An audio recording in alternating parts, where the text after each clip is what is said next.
Akhir-akhir ini kita terbiasa dengan sebuah kata, yaitu isolasi.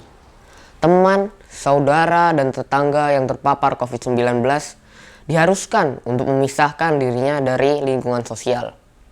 Bicara soal isolasi, akhir-akhir ini aku membaca sebuah buku yang tampaknya berhubungan dengan situasi seperti itu. Judul bukunya adalah The Old Man and the Sea, karya Ernest Hemingway, yang bercerita tentang kesendirian seorang tua di tengah lautan.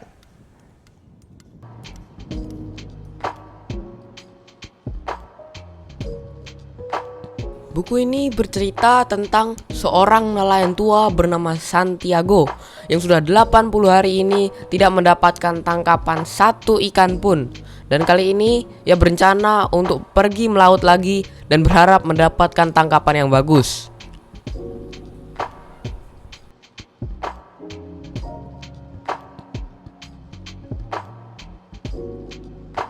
Setelah beberapa saat kemudian, tanpa diduga, umpannya dimakan oleh seekor ikan marlin yang sangat besar, bahkan lebih besar daripada perahunya.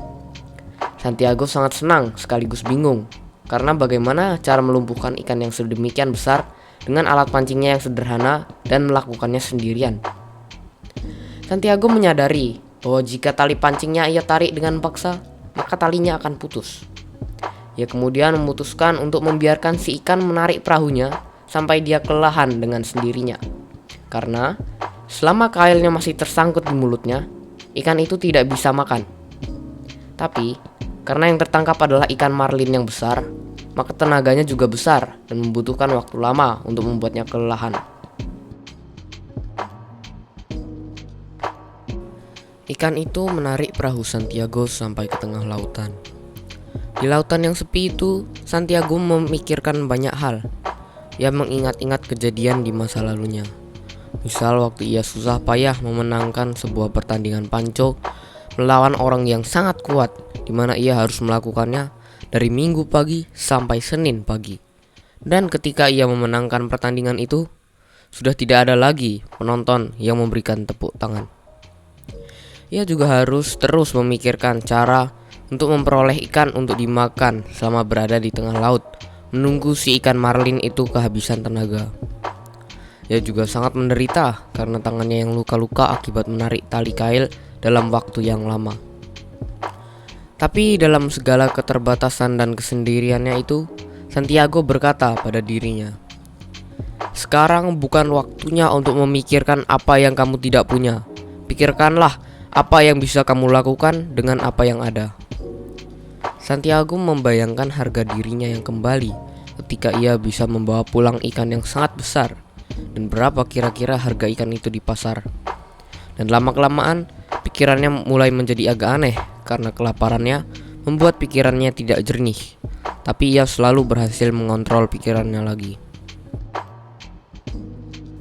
Kesabaran merupakan salah satu kunci keberhasilan Santiago untuk melumpuhkan ikan marlin itu. Dia membiarkan si ikan menarik perahunya kemanapun yang dia suka sampai lelah. Setelah si ikan lelah dan lapar, dia akan mulai memberontak, dan itu merupakan saat yang tepat untuk membunuh si ikan. Untuk melumpuhkan si ikan dengan alat yang sederhana, Santiago harus terampil menggunakannya. Ia harus menusuknya tepat di jantung si ikan saat dia melompat. Dan pada akhirnya, ikan tersebut berhasil dibunuh. Setelah berhasil membunuh ikan itu, Santiago kemudian mengikatkannya ke salah satu sisi perahu karena terlalu berat jika dinaikkan ke atasnya, lalu berlayar pulang. Tapi darah yang keluar dari bekas tusukan harpun pada ikan itu menarik perhatian ikan hiu, dan kemudian menyerang dan memakan ikan marlin itu. Santiago berusaha membunuh semua ikan hiu itu, tapi ia telah kehabisan alat dan tenaga, sehingga pada akhirnya ia terpaksa membiarkan hiu-hiu itu memakan ikan marlinnya. Kemudian pada malam hari ketiga, ia kembali ke pantai, dan yang tersisa dari ikan marlinnya hanyalah kerangkanya. Santiago memiliki segala hal yang dibutuhkan seseorang untuk meraih cita-citanya, dan itu adalah kesabaran dan keterampilan. Santiago juga siap untuk melakukan semuanya sendirian. Dan yang membuatku tersentuh adalah ia seringkali mendapatkan penghargaan yang kurang dari orang-orang hanya karena mereka tidak melihat saat ia berjuang dan meraih cita-citanya.